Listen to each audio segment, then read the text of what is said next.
Welcome to the SRS Podcast. I'm your host, Aaron J. Babiar, and I'm the Training Director of Support Raising Solutions. Whether you're a new ministry worker or a veteran looking to increase your competence and confidence, Support Raising Solutions seeks to bless you in your quest to be a spiritually healthy, vision-driven, fully funded Great Commission worker. My guest today is Sue Osborne. Sue, I'm not even sure what your title is with SRS. I know you're just like the captain of awesomeness, and you do all these things from event planning to answering phones to talking people down that are worried about boot camp and answering phone calls. And what is your official title, my friend? My title is Bootcamp Administrator. Bootcamp Administrator. I don't think that does you full justice. Like, you do a lot more than that. But anyway, I'm really glad that you're with me again today for the podcast, so welcome back. Thank you. I'm glad to be here. All right, so when we were talking about doing a podcast together, or a couple of them, one of the things that came up is you do get a lot of phone calls.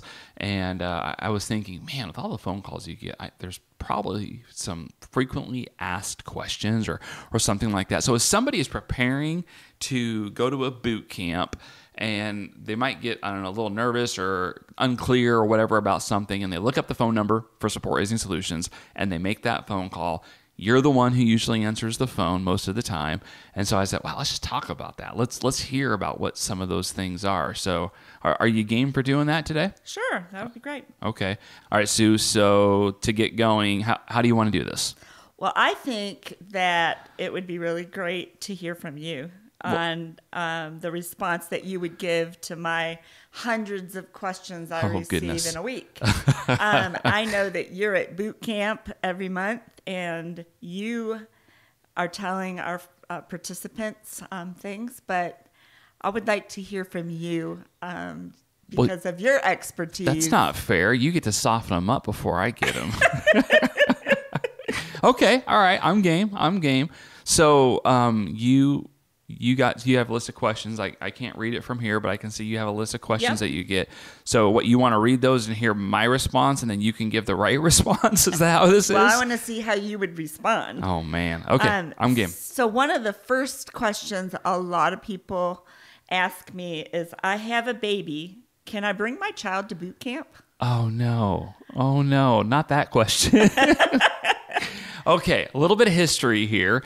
One time someone came to a boot camp and they must not have called you and asked this question, and I got accused of not liking children.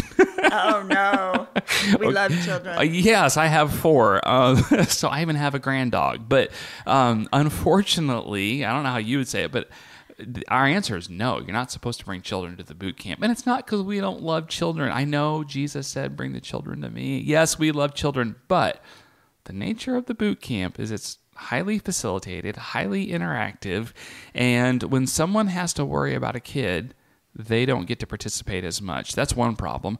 The other problem is kids are cute. And the kids are so cute that they're distractingly cute. And even if you're like, my little baby's quiet, my baby never cries, my baby's awesome.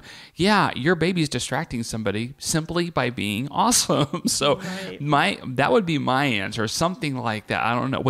You must have like a bullet point response. What do you say when somebody says, can I bring my kids? So first of all, I reassure them that we love children and that our policy that's in place is that no children are allowed, not because we don't love children. I love babies. I've seen it. It's true. You got grandkids. They're all over your Instagram. It's true. So I always say to them, we understand that you need to care for your child. However, during the 2 days of boot camp, we would like for your focus to be on gaining tools to raise support quickly and for you to leave in good spiritual health. Okay. That makes sense. That's a good reply. Now, I'm certain that sometimes people are like, well, can't you just provide childcare? And I know the answer to that is no.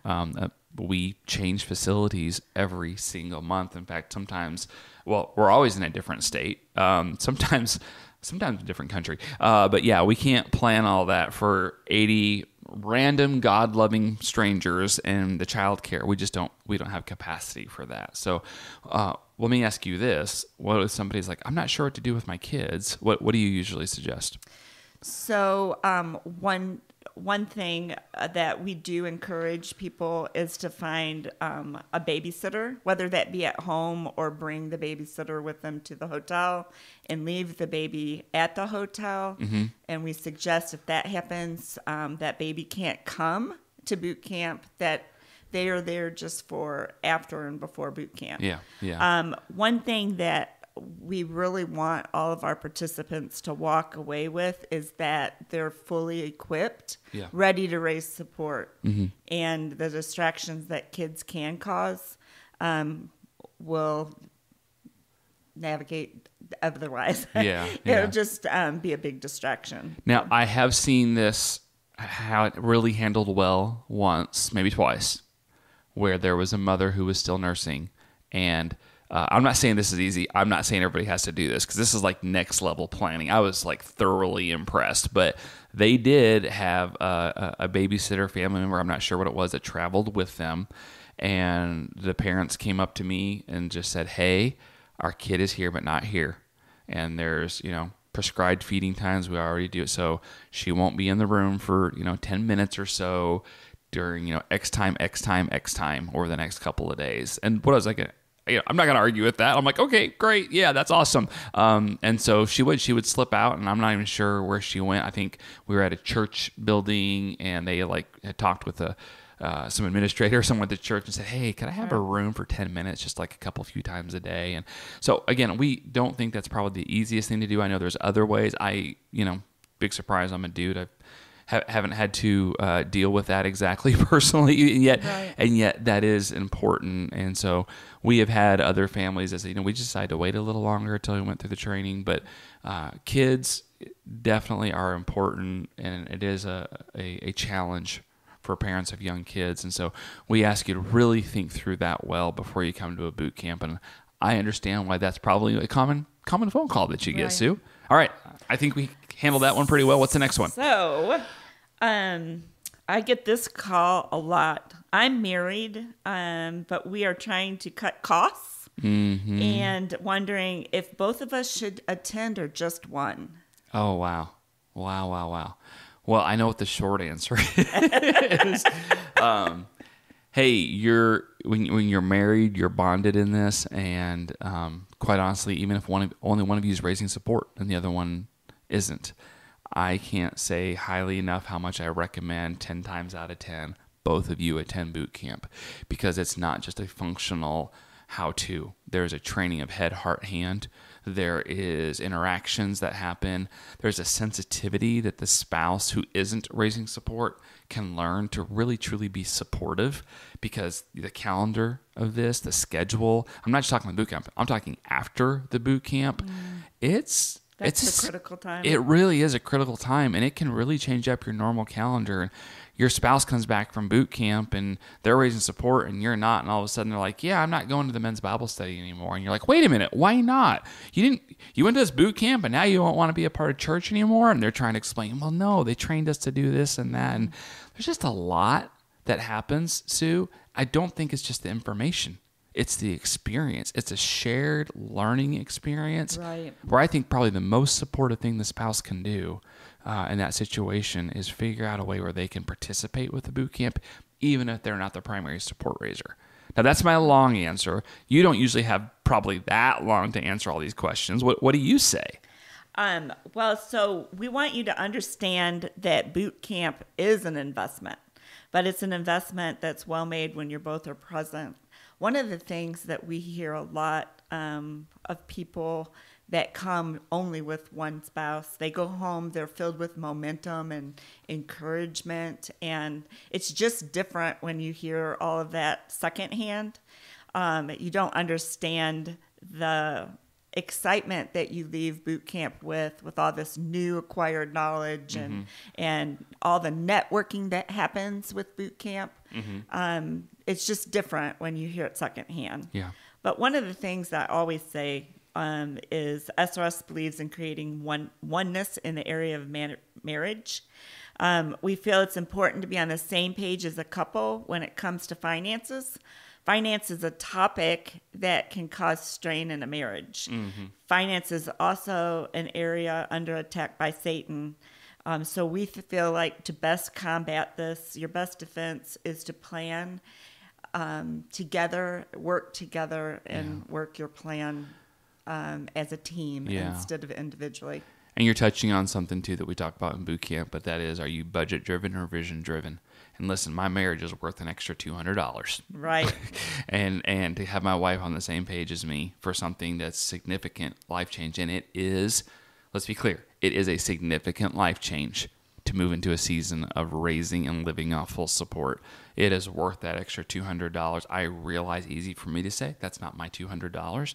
Right. And yet, boy, that's something that's worth being on the same page emotionally, spiritually, and hey, I know some people, they do. They'll the boot camp usually is just 2 days.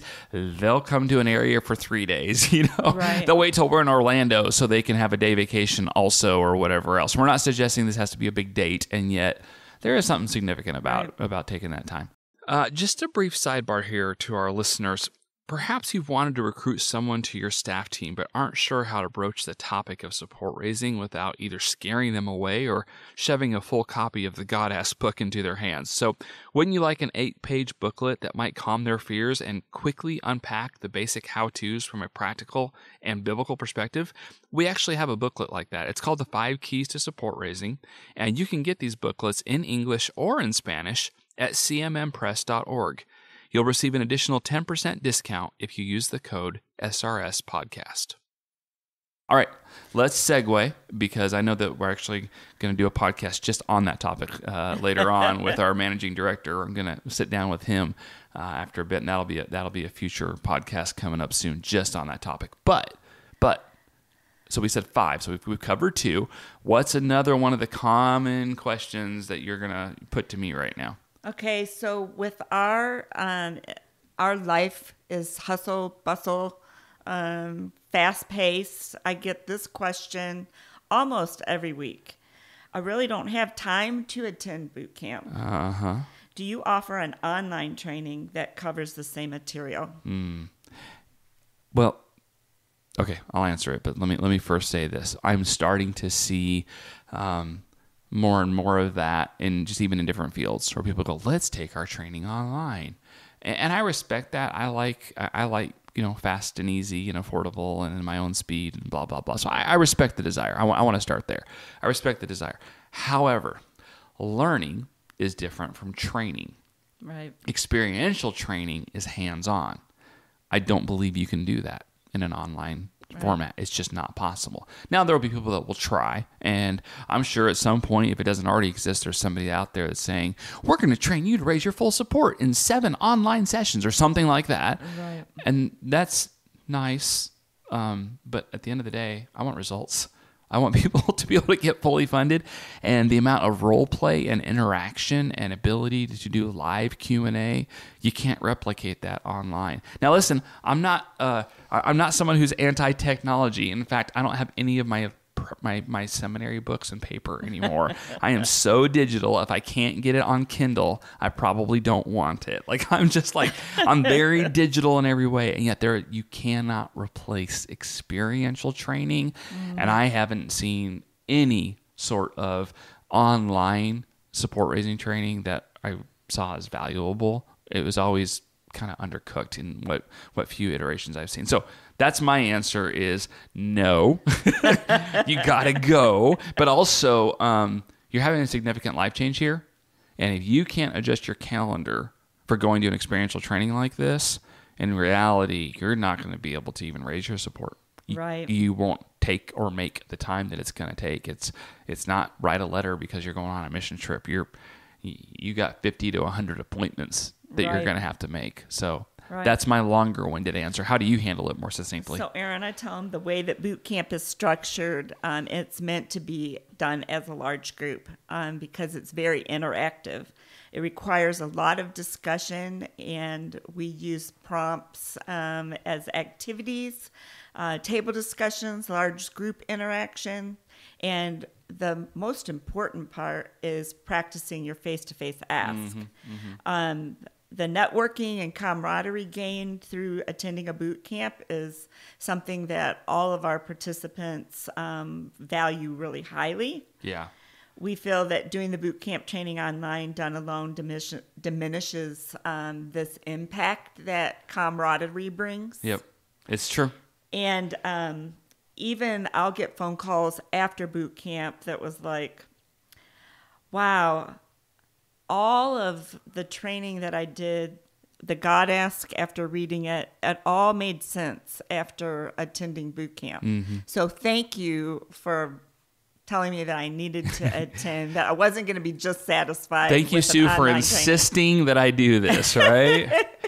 Yeah. Right. You know, I sometimes I will catch that similarly. People will grab me at the end of the boot camp and say, you know what, Aaron, I've been in the marketplace for years, and I've gone to all kinds of conferences and stuff like that, and I wasn't convinced I needed to come to this. And at the end of the day, the content was amazing, but also this is one of the best training events I've ever been to in my entire life, even if it wasn't this content, because of how much I've learned and just through the experience of doing this. I read the book, I read the Bible, I believed, but now I know how to proceed. So I get that pretty frequently, but I do realize that there are some people that will never experience that because they got their excuses. Right.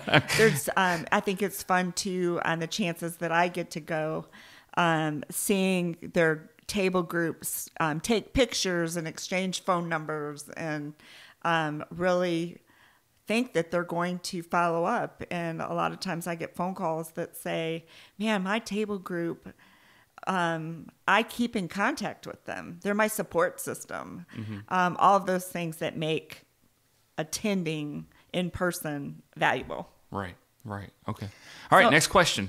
So another thing that people ask quite frequently is, I see you have a portion of the year covered in boot camp opportunities listed on your website. When will you post the rest of the year, or when will there be other opportunities for us to attend? Oh, okay. So this one to me is actually, I think it's easy. We'll see what you say. We typically, I know, attempt to post up to 6 months out once we have a confirmed location, meaning there's like some sort of contract signed and something like that, so that we're not going, hey, we're going to be in Alberta, and people start booking hotel and booking airplane and all that stuff, and then we find out, oh, hey, that Alberta location is not gonna work out. We're moving to Vancouver or whatever else. And so we try and put things out. Sue, you might know the answer to this. It seems like it's been a while since we haven't had at least 3 months out listed on the website, but typically we'll have 3, 7, 8 months out. We usually try to have minimum up to 6. Okay. And the key is we are actively pursuing our calendar all the time. We want as many events listed on our website because we want you to have ample time to prepare. Yeah, and we do them once a month, with the exception of July. Everybody takes July off. Well, we don't take all of July off, but at least in the U.S., we do 11 public boot camps a year, and we're working on starting to add some internationally. That's slow coming, but that train is coming. And so, yeah, we get them when we get them. One of the things, though, that I'm going to push back and ask you a question on, Sue, is, I know this wasn't planned, right?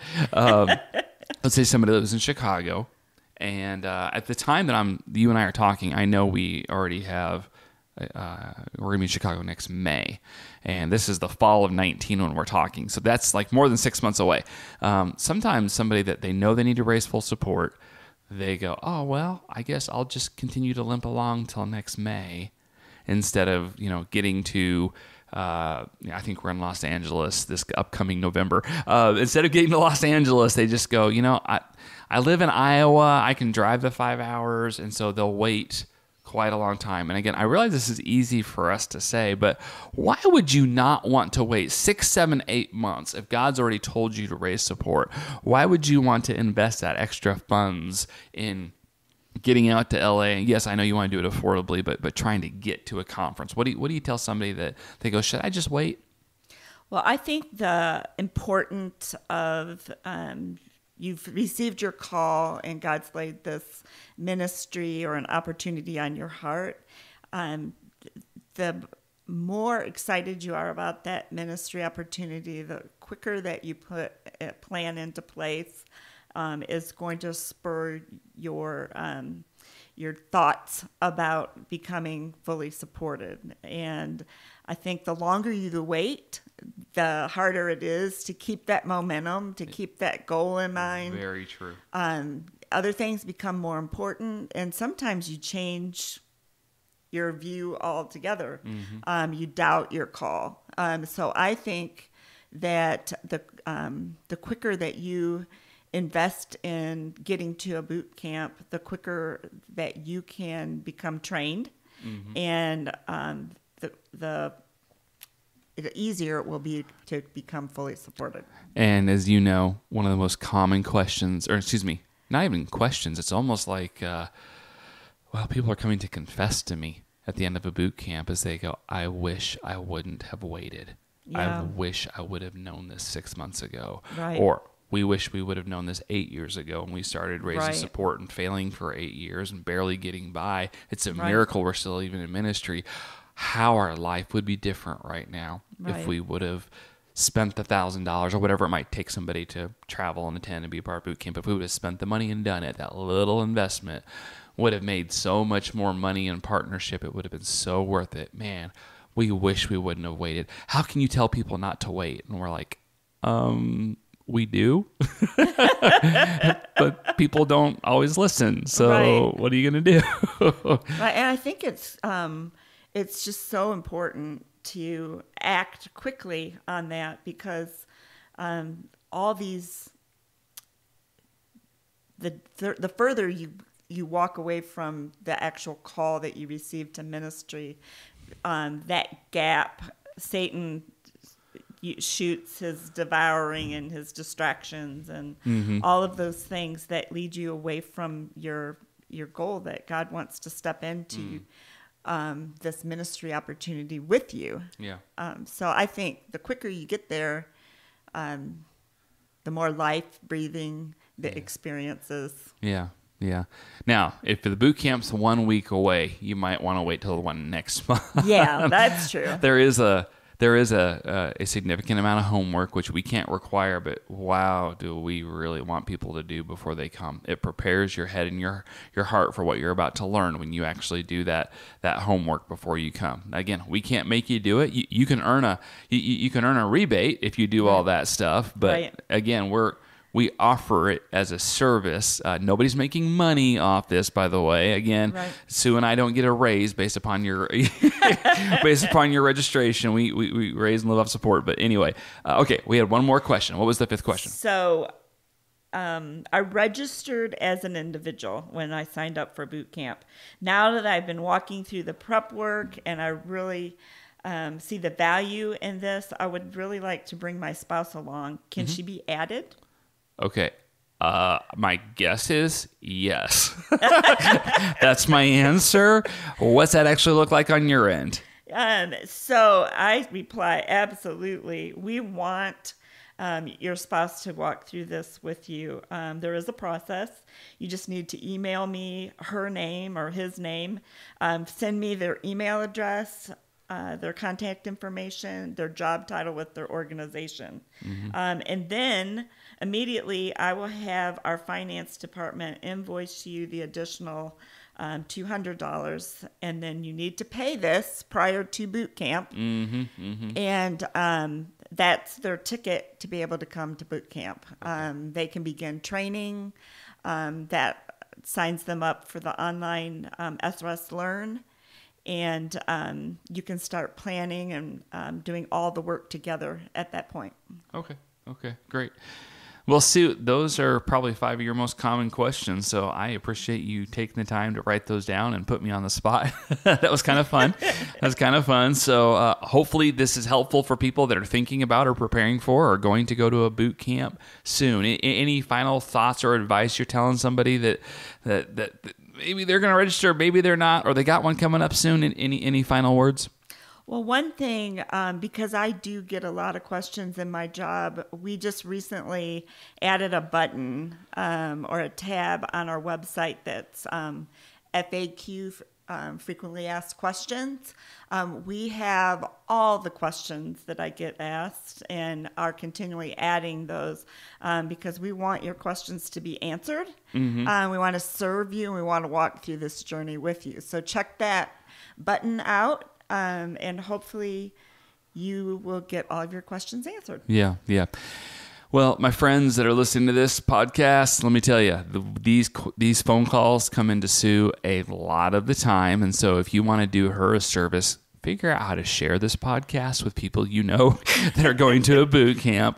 Maybe text them. I think you can do that from certain smartphones. You can share it and text it and share it with somebody and say, hey, go listen to this and help Sue out. So anyway, well, Sue, my friend, God bless you. Thank you for partnering with me in ministry. It's an honor to serve with Support Raising Solutions with you. Thank you so much, Aaron. This has been fun. Thanks for joining us for this episode. We would love to hear your ideas for future content.